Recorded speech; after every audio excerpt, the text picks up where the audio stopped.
Something so adorable would be so terrible! You got car insurance, right?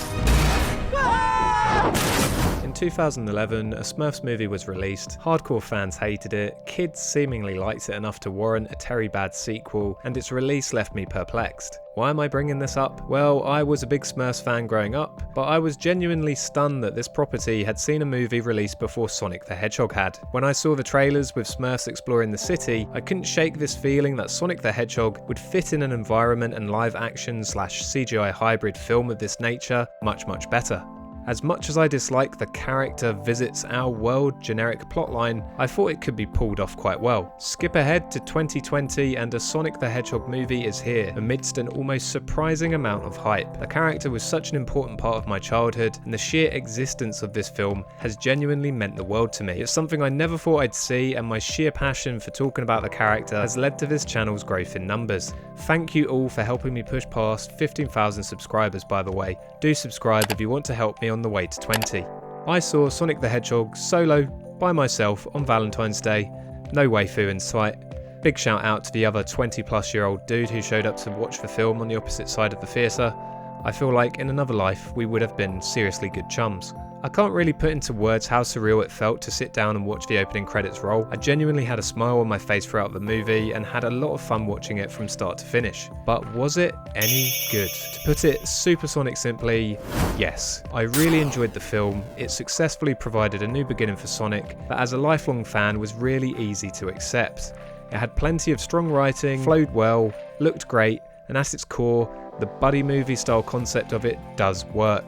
But that's not to say it was perfect. Today I'm going to break down the things I loved about the movie as well as the things I think could have been improved or done differently. A heads up, I will mention a few things in detail from the general movie's plot, including a few specific moments and gags. Please do watch at your own discretion if you haven't seen the film yet and are avoiding spoilers.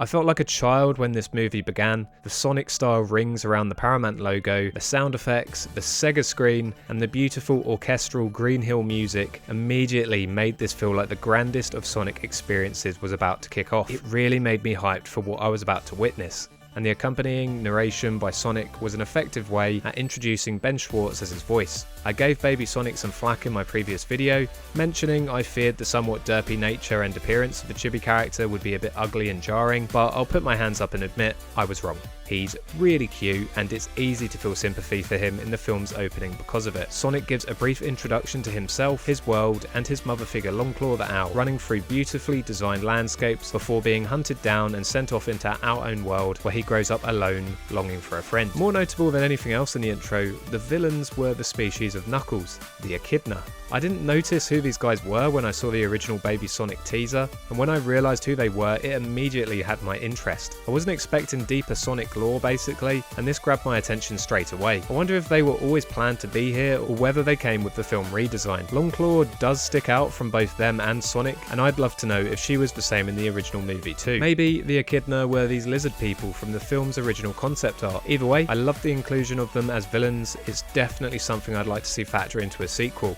Speaking of Longclaw, while the intro does a great job at launching the film, it could have been slightly more effective if it was a little bit more fleshed out. I know Sonic's all about that speed, but the intro, while effective, rushes by at a rapid pace. As a viewer, I could definitely feel sympathy for Sonic in this opening, sure, but given his relationship with Longclaw was given, legit, 60 seconds of development, it was impossible to feel that distraught about the two being separated.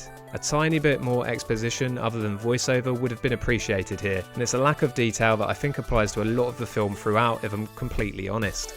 More on that later though. From this point on, the film really did fly by for me. It flowed nicely, had good dialogue and some fun performances from the whole cast. The most memorable performances come from Jim Carrey as Robotnik and Ben Schwartz as Sonic the Hedgehog, which is obviously a great strength of the movie as the two solo characters from the games. The decision to write Sonic as a dorky teen, growing up on our Earth and absorbing all of our culture was a really effective choice that made him pretty relatable to me. It also contextualized his over-the-top, wisecracking attitude and made his pop culture references far more enjoyable than they have been in the past. Where am I? What year is it? Is The Rock president?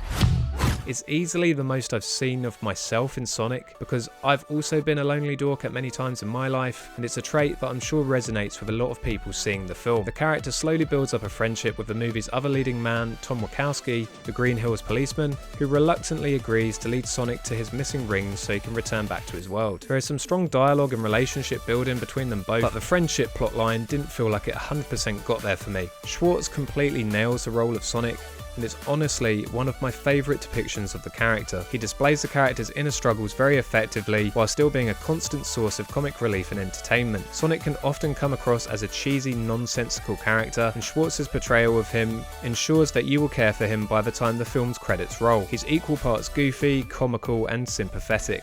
As well as the voice, obviously Sonic's design overhaul is a real strength of the film. He looks incredible throughout, and while the film doesn't really do anything new cinematically, and X-Men's Quicksilver definitely nailed some bits better, all the effects look solid and nothing stands out as looking off or uncanny.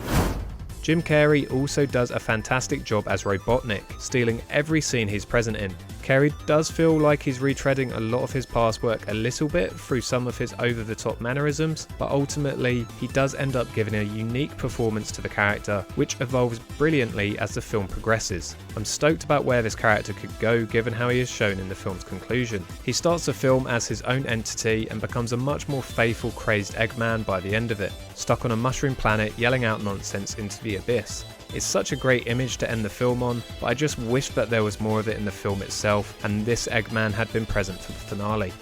Big shout out to Carrey's one subtitled moment in the film, which really came out of the blue and made me laugh out loud in a silent, uncrowded cinema. There are tons of other fun moments from him in the film, but most of them you might know are coming.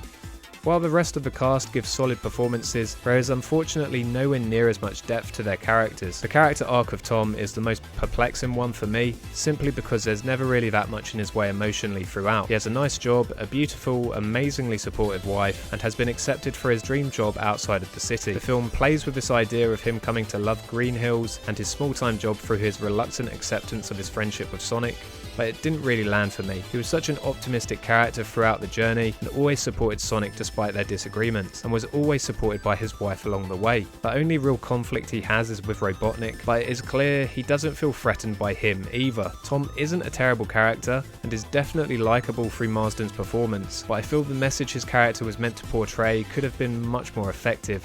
It's a similar case with his girlfriend Maddie. Both characters feel like Gary and Mary from the 2011 Muppets reboot with their over-the-top niceness. Oh look, another 2011 reference. But they lack the inner depth and real understandable conflicts that made these characters stand out from a cast of puppets.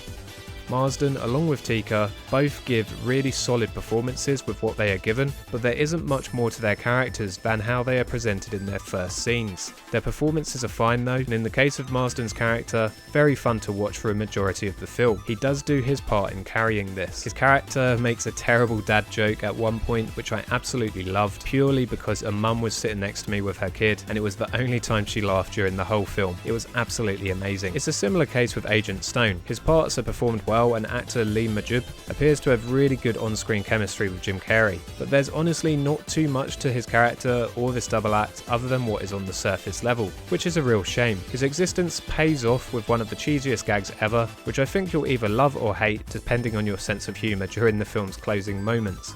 I loved it though.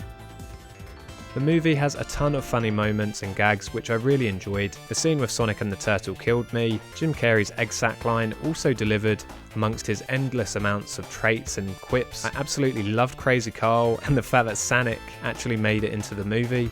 There are just tons of little moments that got a good kick out of me. While a lot of the film did make me laugh, there's a lot of things that I simply just enjoyed. The movie's dialogue itself is solid, but doesn't often push itself into hilarious territory that I hoped it would. It was also definitely geared more towards children than, say, a film like Detective Pikachu was, which doesn't bother me, but I think a few more accessible gags here and there, or just a few rewrites, would have pushed this film up a point. It would have been awesome for there to be a more improv-based relationship to some of Schwartz's and Carey's lines. I think having the two bounce some ideas off each other could be really effective. Maybe if there's a sequel, they'll get a chance to do this now. They hadn't even met each other until the film had begun screening. Also, this is more a curse of the nature of my videos and being a YouTuber, but they totally spoiled almost all of the good moments from this film in promotional videos and trailers. It's a lesson I've learnt to bear in mind should a sequel get confirmed, but it was a shame just how much of this film was given away in 2 trailers and a music video. Many things would have been more entertaining if I didn't know they were coming. The main criticism I'd have with this film is it doesn't flesh things out enough. I've already mentioned this with the intro, but similarly with the film's conclusion, it's perfectly acceptable viewing, but doesn't hit high points I think it easily could have. The Sonic and Robotnik chase sequence is a really fun spectacle that could have been a really great spectacle if there'd just been a few more set pieces that made Sonic feel at risk and had cut up the endless CGI whizzing by the screen.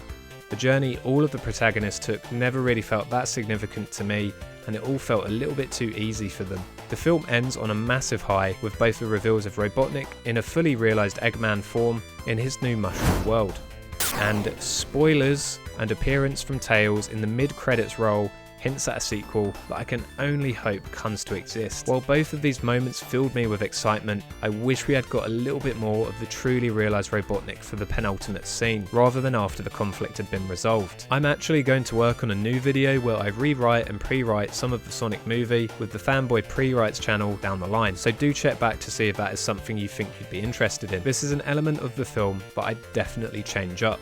The best possible thing I can say about Sonic is, despite its issues, it really did leave me wanting to watch more from this universe. At its core, it is a really fun film with solid performances from its main cast members and writing that does a solid job. It doesn't 100% hit the ball out of the park, but it gives an enjoyable, if not a little bit formulaic effort. Many media outlets and reviewers will say that this isn't faithful enough to the franchise. I don't really get what they are on about. I thought as a concept it worked great and did a fantastic job of adapting Sonic's story to the big screen. With a little bit of refinement to the dialogue and tone, this Sonic could spin dash his way into a really cool sequel that stands apart from the games. It's a film I would have absolutely loved as a child, and one that I can appreciate as an adult, though I hope if a sequel does come out that they make some of these changes. Hope none of these points have been perceived as a knock on the film. They really aren't, and like I say, for the most part I absolutely loved what I saw. It's just in my nature to want the most from Sonic, and I think this team can easily pull it off in a sequel. I think the ratings for the film are generally speaking pretty fair, and recommend the movie to all fans of the series. It's a great time to be had. Big thanks to all of you for watching my review today.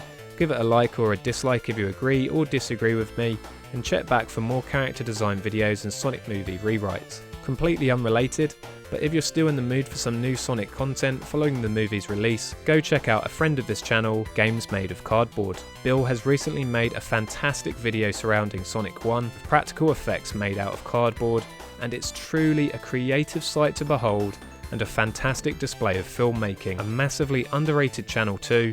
If you head over there, let him know I sent you.